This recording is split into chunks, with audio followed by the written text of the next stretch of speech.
Hola, bienvenidos a nuestro canal de la Vida Verdadera. Nos alegra que estés aquí para escuchar la predicación de la Palabra de Dios y te animamos a seguirnos en nuestras redes sociales para más recursos bíblicos y mantenerte conectado con nosotros. Que estés bien.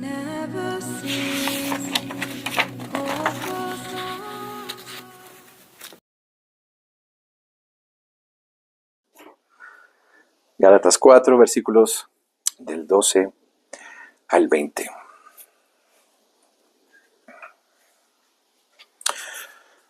La palabra de nuestro Señor dice así: Os ruego, hermanos, que os hagáis como yo, porque yo también me hice como vosotros.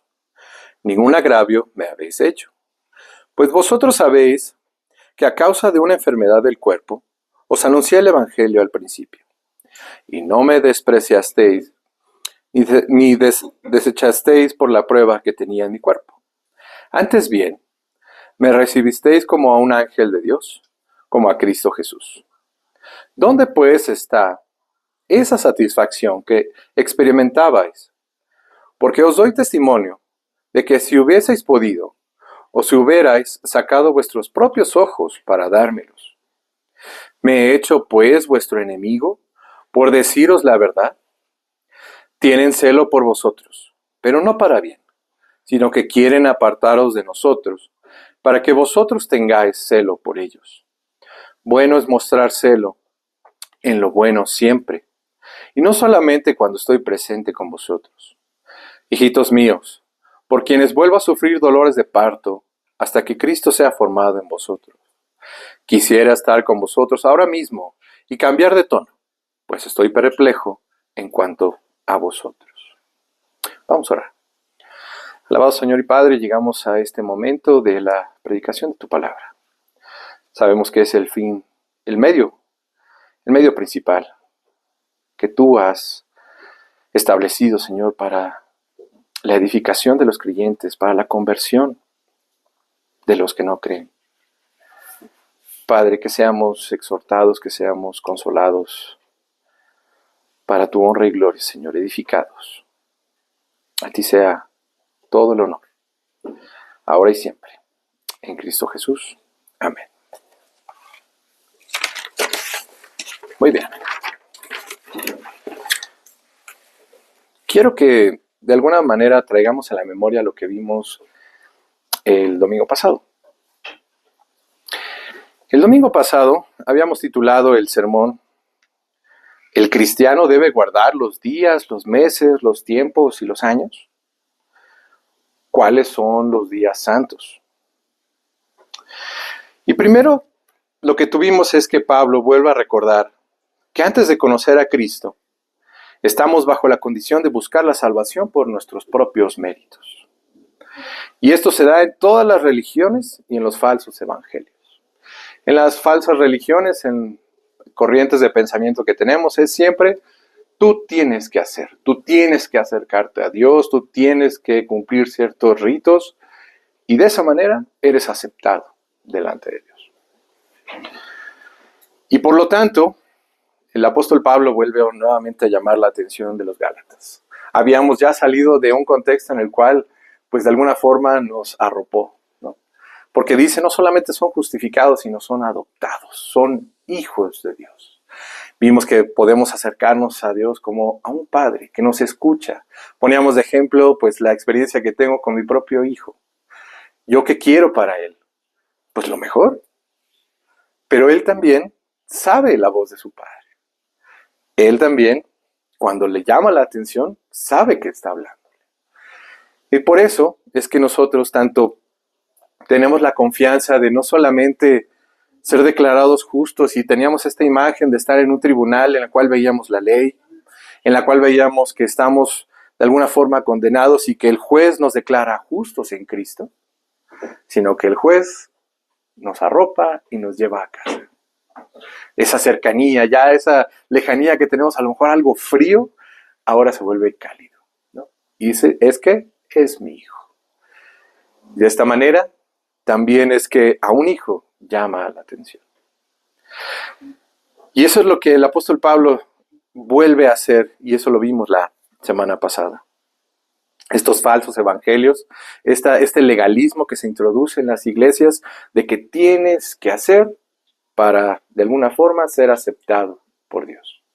Ya no solamente es necesaria la fe, sino hay que cumplir ciertas cosas.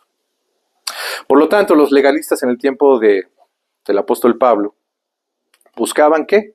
Que los creyentes guardaran no solamente la circuncisión, sino los días, las fiestas, los años, y eso lo encontrábamos en Levítico 23.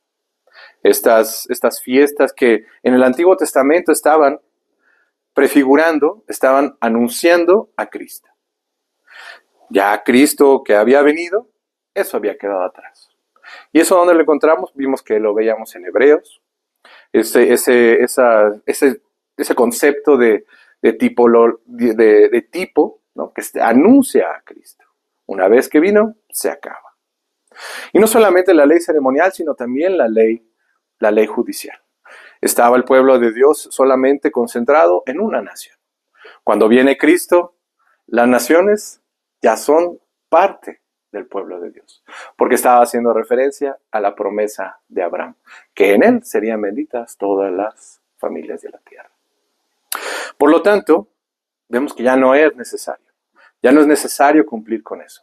Pero veíamos que también en la actualidad tenemos que ciertas fiestas, vamos a decirlo, y tocaba exactamente el domingo de Resurrección y la Semana Santa, sucede que a veces se impone sobre los creyentes el guardar ciertos días santos.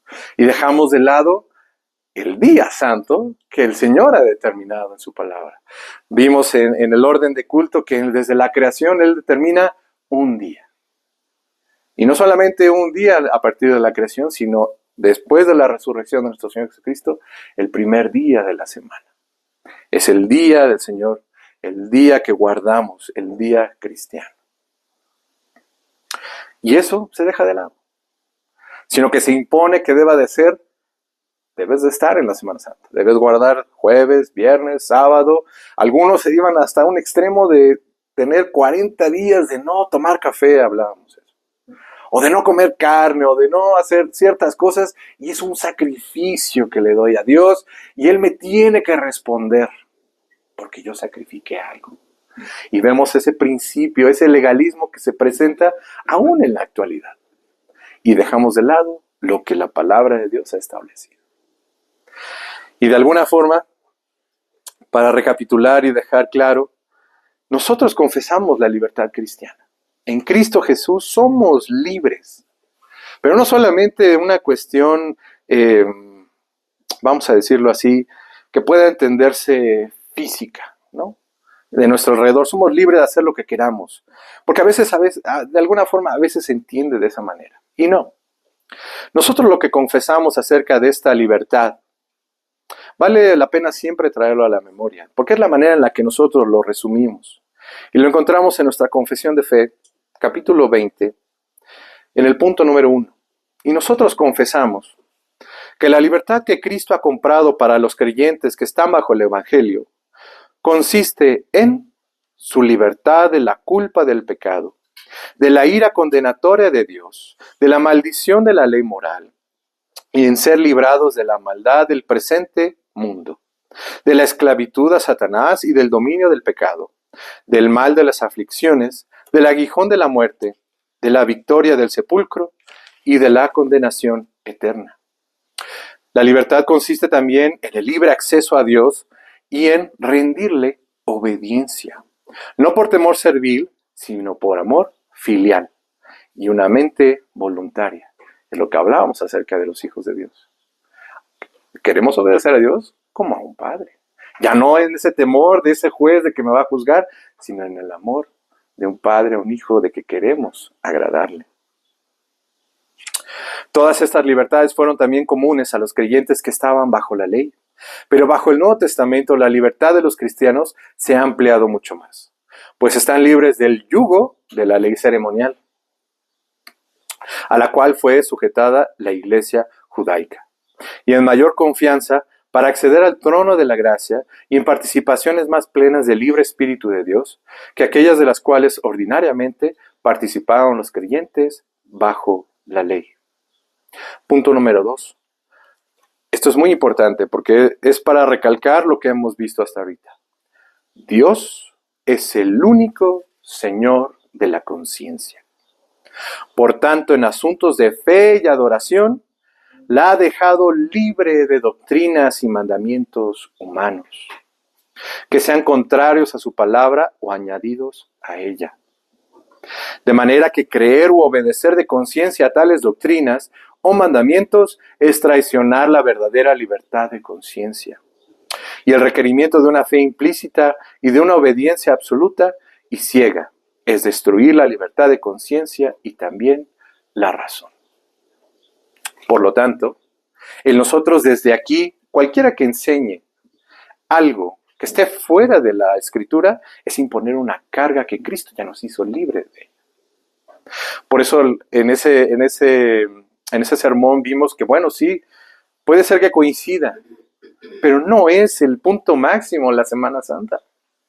El punto máximo es el día del Señor. Es imponer una carga sobre los hermanos, y no solamente en eso, sino ciertas regulaciones que luego podemos tener en varias iglesias. Y veíamos también que dejamos de lado lo que nuestro Señor ha mandado, y esto lo poníamos a ejemplo, poniendo en ese tiempo películas como Chosen, ¿no? Los Elegidos, esta nueva serie que está causando mucho alboroto. O la Pasión de Cristo, que es para recordarnos, ¿no?, el sufrimiento del Señor. Y decíamos, dejamos de lado lo que el Señor ha mandado en el segundo mandamiento: no te harás imagen.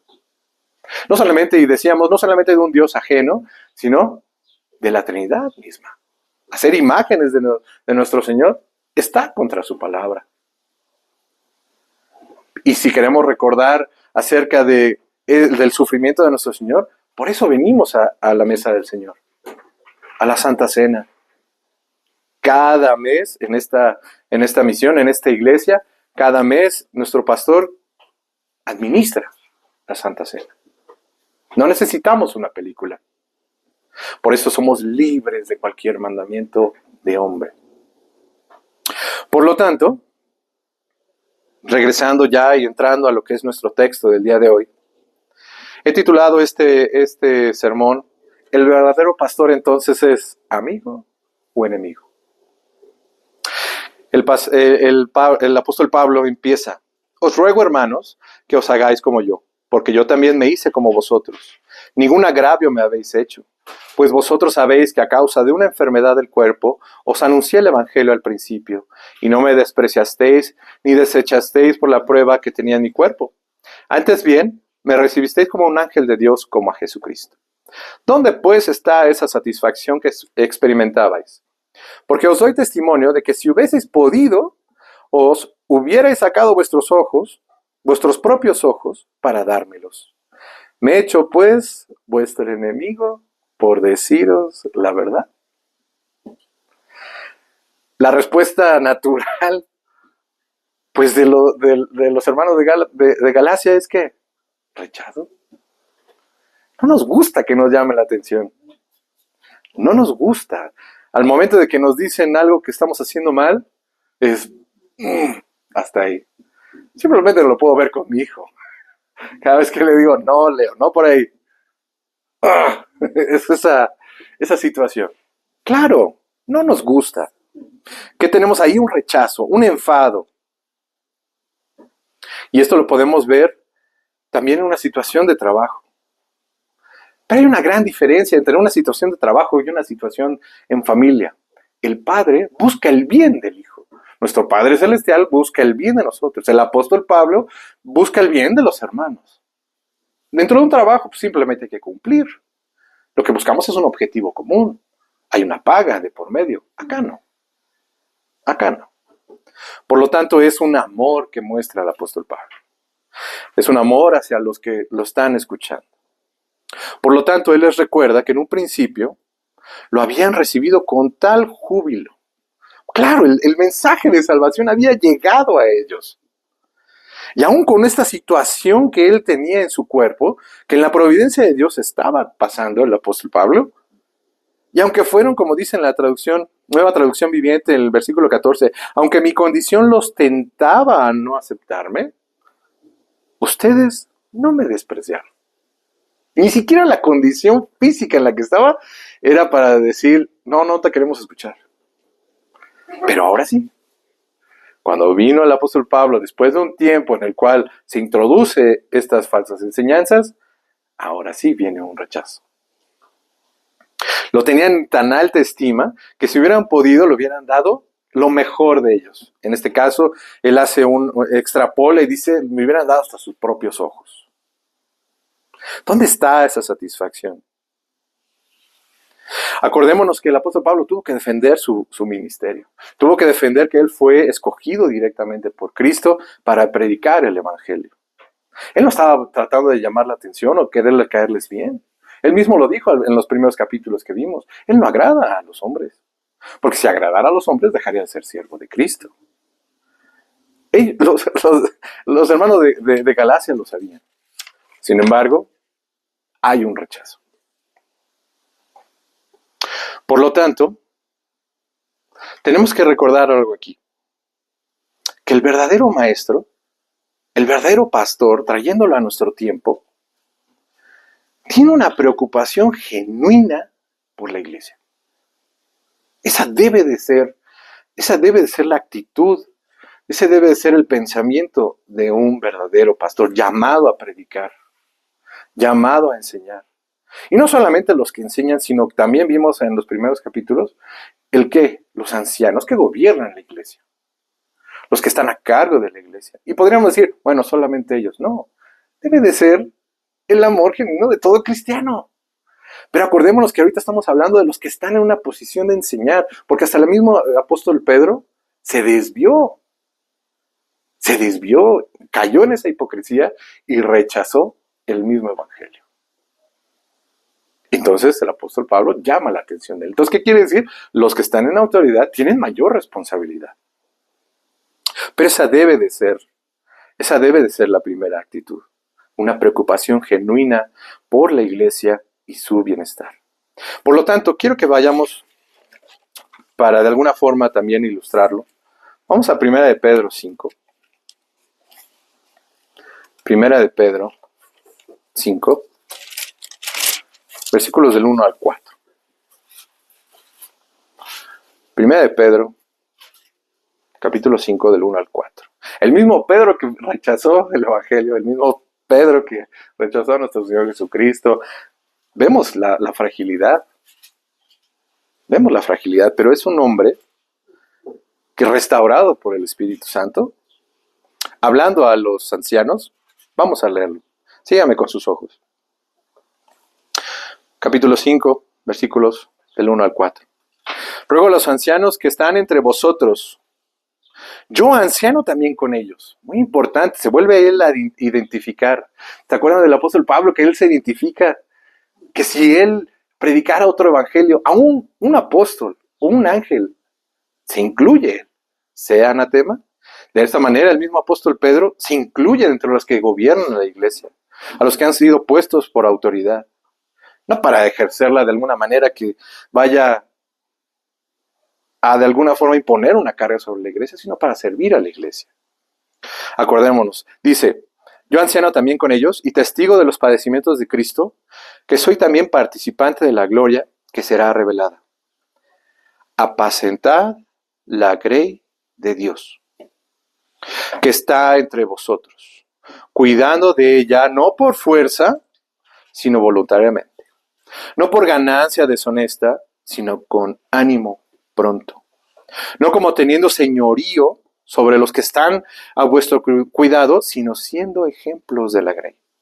Y cuando aparezca el príncipe de los pastores, vosotros recibiréis la corona incorruptible de gloria. Tanto el apóstol Pablo como el apóstol Pedro, haciendo un llamado a los que están en esa posición, no es de privilegio. No es de privilegio. Entonces vemos, regresando a nuestro texto, podríamos preguntar, bueno, ¿cuál es la verdadera motivación de un pastor? ¿Caerles bien? ¿O realmente ver por ellos? Y hay momentos, hay situaciones en las que el pastor, los que enseñan, tienen a través del texto llamar la atención, porque acordemos, ya hablamos de la libertad de conciencia. El pastor no puede hablar algo diferente de lo que está en la Escritura, porque de esa manera crea un yugo sobre los hermanos. No, el pastor no tiene la autoridad para atar la conciencia de nadie. Quien ata la conciencia es el Espíritu Santo por medio de la palabra. Pero tiene la responsabilidad, como buen administrador, de declararlo. Por lo tanto, no busca agradar, no busca caerles bien. Claro, va de alguna forma en amor, como ya lo hace el apóstol Pablo, llamar la atención. Pero ¿cuál es la finalidad principal? ¿Cuál podríamos decir que es el motivo principal? Que lo que estamos viendo, porque el apóstol Pablo lo ha dicho, es el evangelio mismo. En la actualidad a lo mejor tenemos mal entendido el tema de tolerancia, ¿no? En el cual podemos unir fuerzas entre diversos grupos religiosos para diferentes causas sociales. Podemos salir a la calle de alguna manera y hablar acerca de la vida, hablar acerca de el mundo que nos rodea, etcétera, etcétera. Cualquiera. Podemos hacerlo. Pero cuando llegamos al tema de la evangelización, no es lo mismo. Y muchos hoy en día lo confunden. Creen que podemos unir fuerzas en un solo espíritu, con un solo fin, con diferentes grupos. Y no. No, porque no, lo que está en juego no es una situación meramente pasajera, es la vida de las personas. Porque supongamos, y de hecho desde la experiencia, utilizando diferentes herramientas para evangelizar, tuvimos un tiempo en el cual de alguna forma unimos fuerzas con Católico Romano. Y esto desde un desconocimiento realmente. Pero ¿qué sucede si nosotros dijéramos? Porque los católicos romanos, ¿qué predican? La fe más obra. Fe más cooperar con la gracia. Fe más los sacramentos, cumplir con ello. Y agua si llegas a pecar gravemente porque pierdes la salvación. ¿Cómo podríamos de alguna forma predicar el mismo evangelio? No. No está en juego simplemente el llenar ciertos huecos dentro de los salones o la iglesia, etc. Estamos hablando de personas que tienen una implicación eterna lo que creen, lo que se enseña.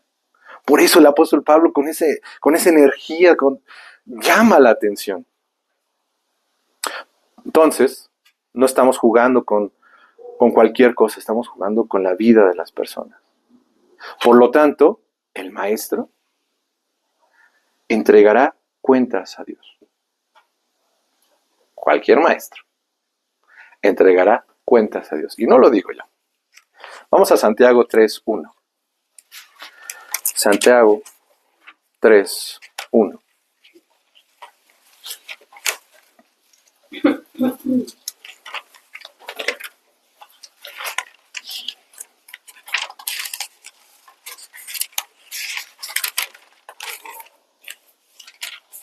Santiago 3:1. Sígame con su vista. Hermanos míos, no os hagáis maestros muchos de vosotros, sabiendo que recibiremos mayor condenación. Nuevamente, hermanos míos, no os hagáis maestros muchos de vosotros, sabiendo que recibiremos mayor condenación. En la traducción viviente, de alguna forma, el lenguaje es un poco más simple. Amados hermanos, no muchos deberían llegar a ser maestros en la iglesia. No estamos hablando nada más maestros en un contexto educativo, ¿no? Estamos hablando específicamente dentro de la iglesia. Amados hermanos, no muchos deberían llegar a ser maestros en la iglesia, porque los que enseñamos, Santiago se incluye, seremos juzgados de una manera más estricta. Vamos a 1 Corintios 3. 1 Corintios 3. Versículos del 10 al 15. 1 Corintios 3, versículos del 10 al 15.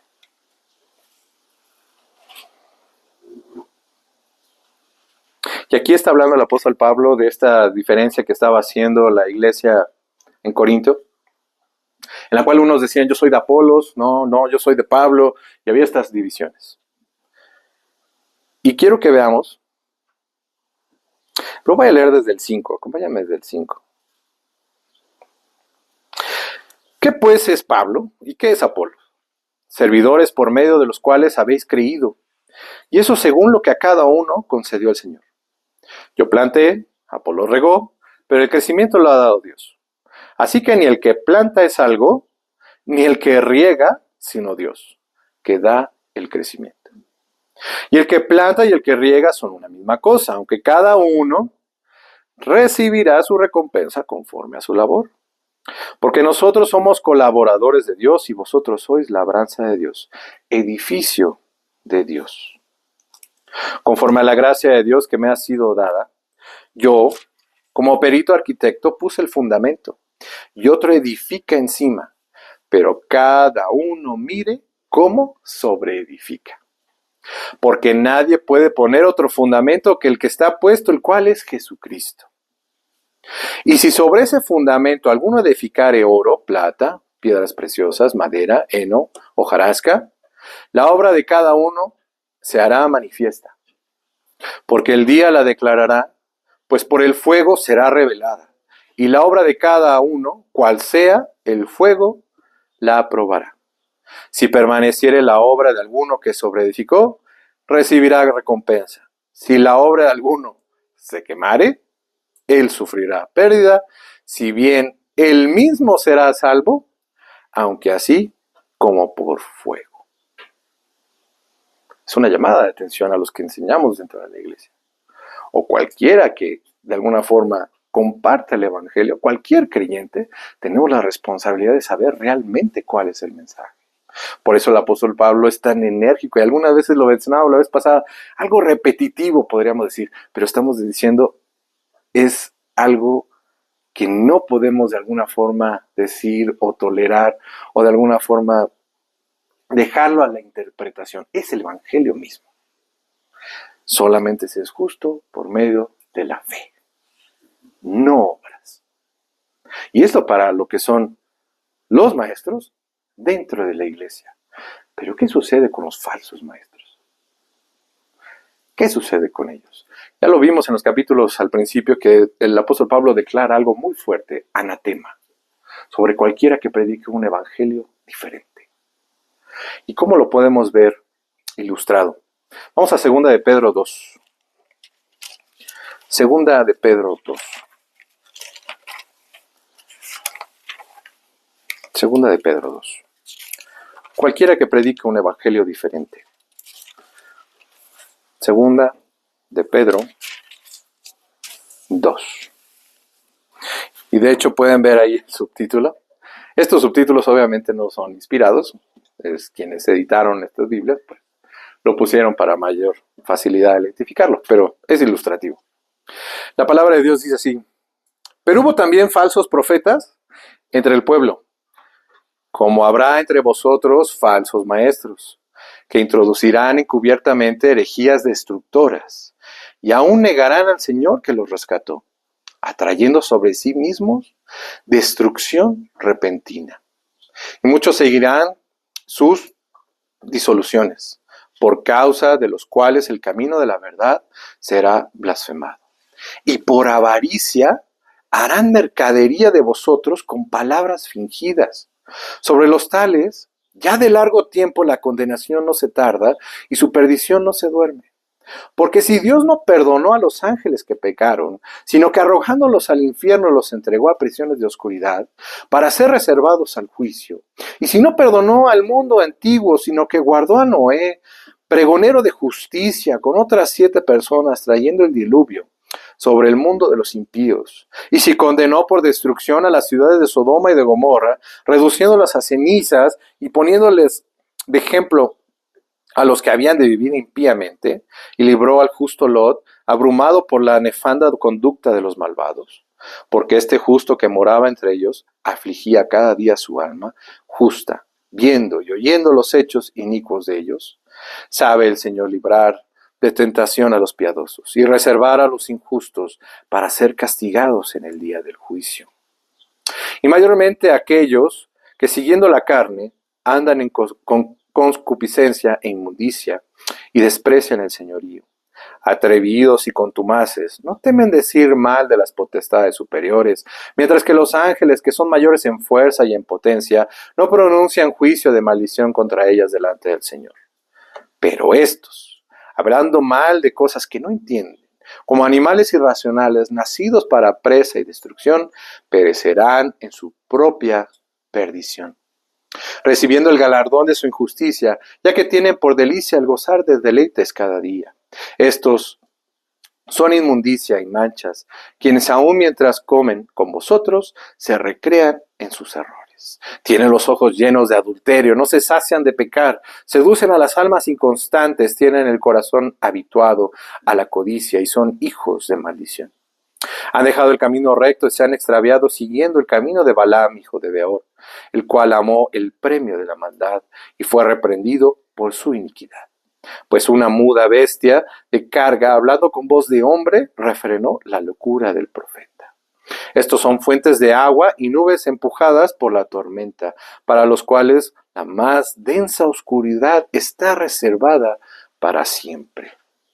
Pues hablando palabras infladas y vanas, seducen con concupiscencias de la carne y de soluciones a los que verdaderamente habían huido de los que viven en error. Les prometen libertad y son ellos mismos esclavos de corrupción, pues el que es vencido por alguno es hecho esclavo del que lo venció. Ciertamente, si habiéndose ellos escapado de las contaminaciones del mundo, por el conocimiento del Señor y Salvador de Jesucristo, enredándose otra vez en ellas, son vencidos, su postrer estado viene a ser peor que el primero. Porque mejor les hubiera sido no haber conocido el camino de la justicia, que después de haberlo conocido, volverse atrás del santo mandamiento que les fue dado. Pero les ha acontecido lo del verdadero proverbio: el perro vuelve a su vómito y la puerca lavada a revolcarse en el cielo. Duro, bastante duro. No es una cosa mínima. Y uno podría desde aquí tratar de alguna forma, no está queriendo decir esto, a lo mejor de alguna manera minimizarlo. No, es una llamada de atención. Es una llamada de atención. Tanto para los que enseñan la palabra, que lo hacen desde un corazón en el cual ha sido regenerado por el Señor, que realmente buscan el bien de los hermanos, como para los que no. Para los que no. Dentro de una misma iglesia los vamos a encontrar a ambos. Y ambos rendirán cuentas al Señor. De la misma manera, allí en Galacia, estos falsos hermanos que se habían introducido enseñando falsas enseñanzas, tienen ya su condenación. Tienen ya su condenación. Por lo tanto, viene ahora el apóstol Pablo, de alguna forma, a arrojar luz de cuáles son sus actitudes. Porque podríamos decir, ¿cómo los identificamos? ¿Cómo podríamos decir, este es un falso maestro? Pues primeramente el mensaje. Ya sabemos que el mensaje desde ahí. Sin embargo, él va a añadir algo y vamos al versículo 17 y 18 de Gálatas 4. Dice, versículo 17. Tienen celo por vosotros, pero no para bien, sino que quieren apartaros de nosotros para que vosotros tengáis celo por ellos. Bueno es mostrar celo en lo bueno siempre, y no solamente cuando estoy presente con vosotros. De alguna manera está diciendo el apóstol Pablo que el falso maestro tiene un amor engañoso por los hermanos. Este celo, de alguna forma, hermanito, ¿cómo estás? Etc. Pero por ahí, ¡wala! Y simplemente lo que está haciendo es separar a los hermanos. Ya lo vimos en el apóstol Pablo cuando dice acerca de unos diciendo en Corinto, yo soy de Apolos, esto. No, somos uno. Somos un solo cuerpo. El que busca la división, estos falsos maestros buscan dividir, buscan separar. Y esto a través de un amor engañoso, en el cual buscan ellos ser los protagonistas. Ellos quieren que los escuchen a ellos. Oye, yo te voy a enseñar. Yo sé, yo te voy a enseñar. Y de alguna forma ya hemos visto cuál es la actitud que debe de ser de un verdadero maestro, de un verdadero pastor. Busca en amor edificar a lo que es el hermano. Pero acordémonos siempre, es un solo espíritu. Hay una confirmación por parte de la iglesia del llamado que está recibiendo un pastor o maestro. Es un solo espíritu. No hay de alguna forma, ese llamado que algunos tienen de, no es que yo soy el día de hoy pastor. Tendría que ponerse a prueba. Porque acordémonos que en los primeros capítulos, ¿qué habla el apóstol Pablo? De rendir cuentas. Hay quienes no rinden cuentas. Y se vuelve una iglesia o una secta de una sola persona en poder. No, el sistema presbiteriano, ¿qué permite? Eso, a la luz de la escritura lo vimos. En una pluralidad de lo que son hermanos, una pluralidad de lo que son ancianos. El ejemplo lo teníamos con Pedro y Pablo. Pedro era el apóstol. ¿Y quién le llama la atención? ¿Pablo? Dice, no, estás cayendo en una falsa enseñanza. Estás arrastrando a la iglesia. Al día de hoy, estos maestros no rinden cuentas. No quieren rendir cuentas. Se vuelve de una sola persona. Por lo tanto, solo lo hacen para caer bien, pero no hay un genuino amor por los hermanos. Lo hacen solamente cuando hay alguien más viéndolos. Es decir, ya me vieron, ya. Oh, no, sí, él sabe. Podría ser a lo mejor sutil, pero llega a suceder. Y la preocupación por ellos es hipócrita, es falsa. ¿Y qué sucede? Por ejemplo, tenemos el día de hoy, y lo han escuchado, no leas a nadie más, no te vayas a desviar, no escuches a nadie más, no te vayas por ahí. Yo tengo la verdad. Yo me elaboré vamos a decirlo así, unas doctrinas, unas enseñanzas, unos libros, unos estudios. Esto sí, velo. Porque acordémonos una cosa, y nosotros confesamos a la luz de la Escritura, lo resumimos en ¿qué?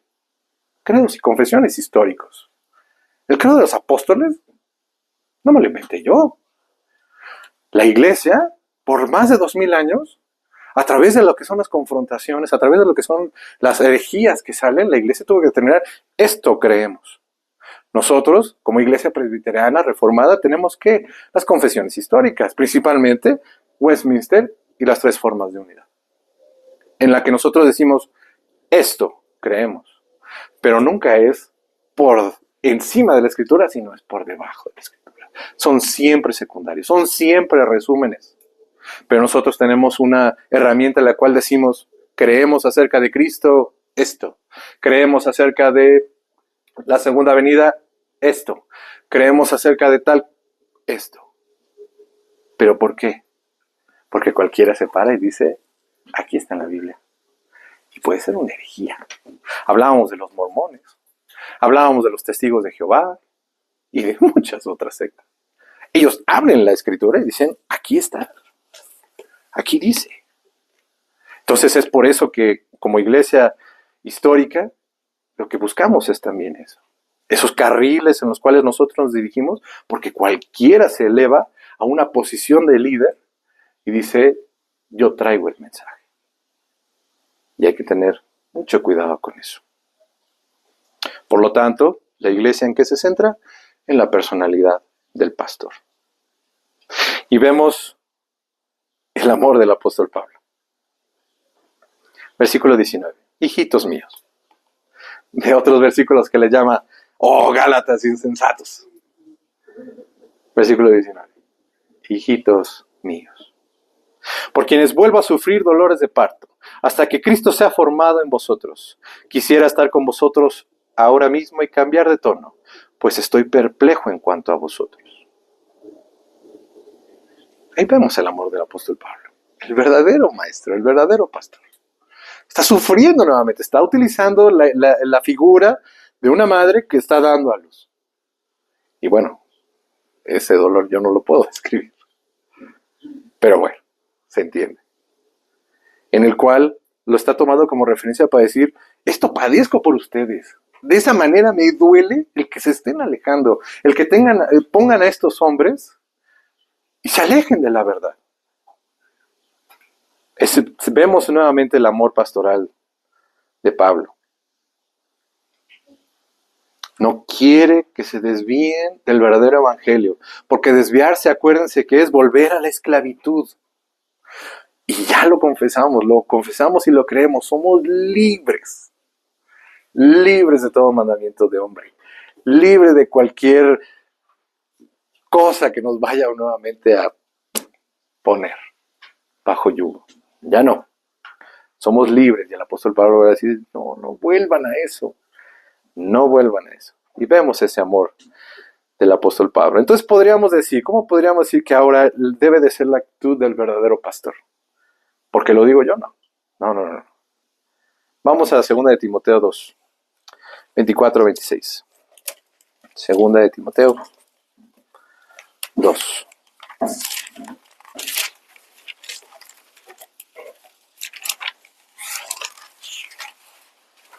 Segunda de Timoteo 2, 24 al 26.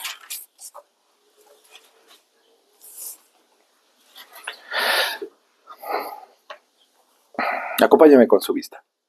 La palabra de Dios dice así.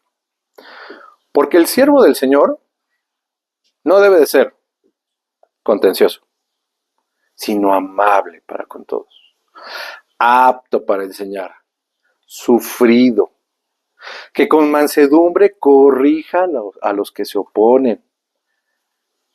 Pero vean cómo va primero mansedumbre, antes de corregir. No corrijo y luego, bueno, te quiero. No. Por si quizás Dios les conceda que se arrepientan para conocer la verdad y escapen del lazo del diablo, que están cautivos a voluntad de él. ¿Sí se acuerdan que declaramos y confesamos que somos libres del poder de Satanás, del poder de la ley, del poder del pecado? No volvemos nuevamente. Y esto debe de ser, sí, principalmente de los pastores, de los ancianos, de los diáconos, que primeramente Dios en esta misión traiga, salgan de aquí, sí, pero también la actitud de cada uno de nosotros. Debe de ser, porque cada creyente, en la providencia de Dios va a encontrarse en la situación de compartir el mensaje. Y puede ser que por medio de nosotros seamos el instrumento de que esa persona escuche el mensaje.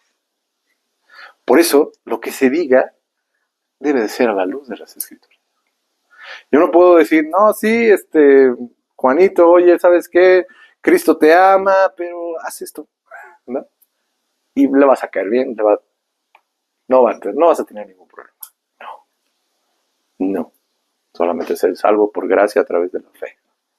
Y acuérdense que teníamos que siempre ver, y lo hemos visto en los capítulos anteriores, necesitamos conocer las malas noticias. Necesitamos saber por qué tenemos necesidad de un Salvador. ¿Y para qué? Vimos que era la ley.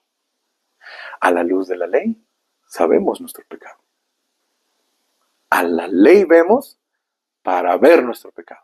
Y eso es lo que dice el apóstol Pablo. Pero acuérdense que no nos quedamos ahí. No nos quedamos en esa desesperanza, sino que la misma ley, dice el apóstol Pablo, nos apunta a Cristo. Él sí cumplió. A Él nos aferramos. A Él recibimos. A Él. Y solamente para concluir.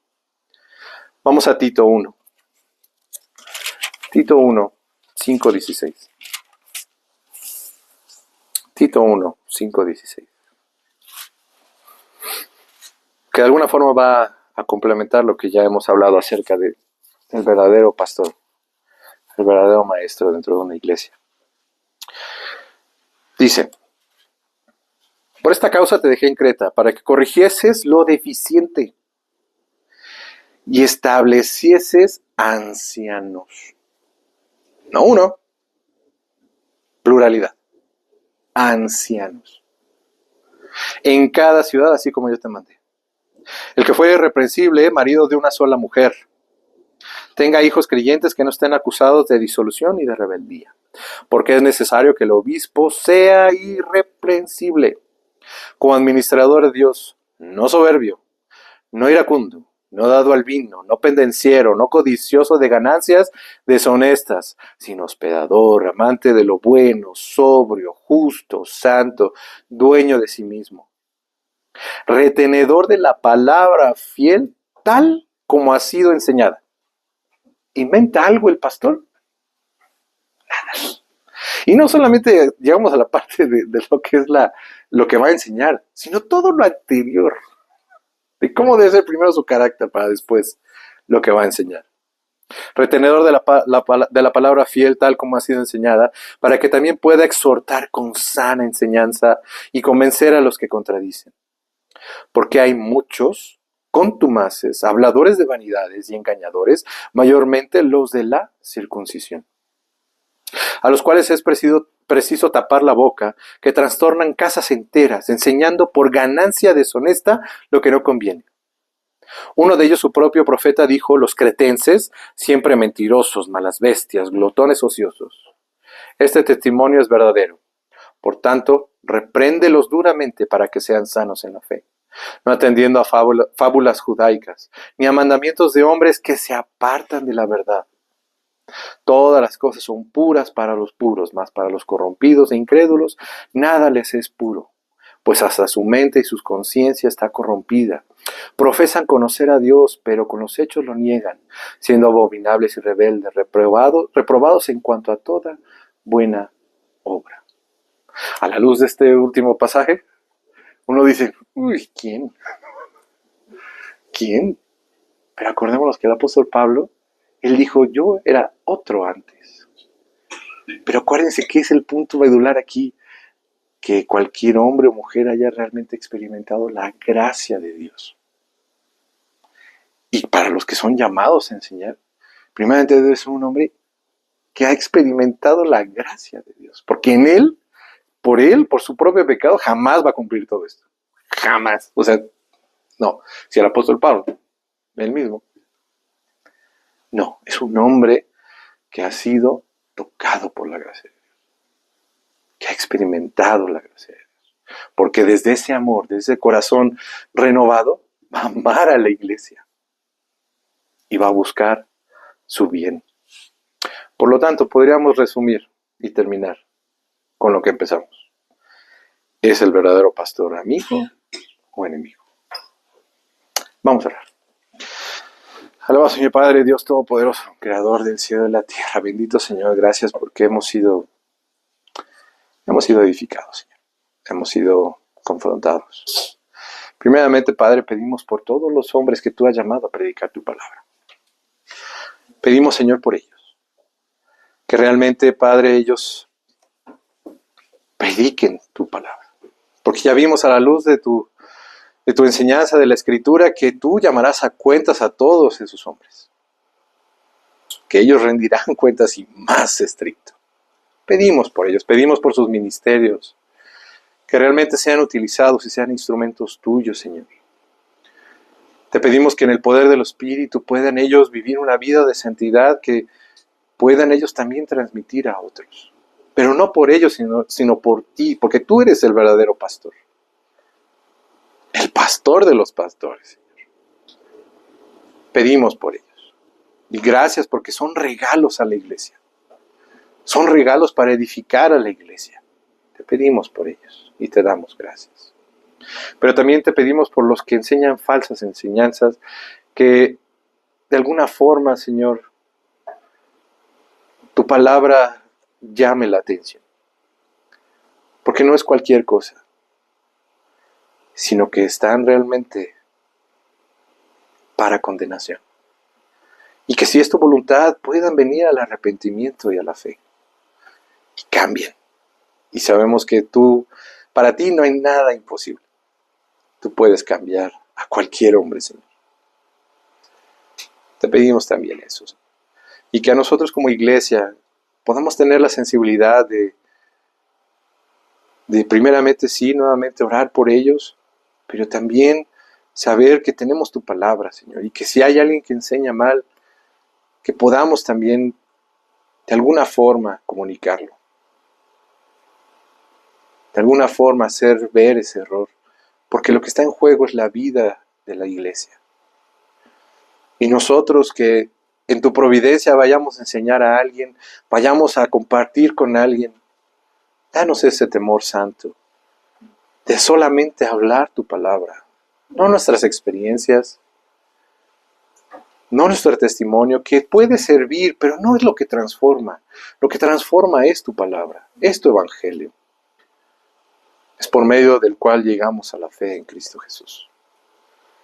Que nos des la sabiduría, nos des el discernimiento para hablar las palabras correctas a cualquiera que en tu providencia se nos presente. Pues todo lo pedimos y te damos gracias solamente en Cristo Jesús. Amén. Vamos a responder a la predicación de la palabra y vamos a entonar el himno Salmo 23, Jehová es mi pastor. Himno 664. Si pueden ponerse de pie, por favor.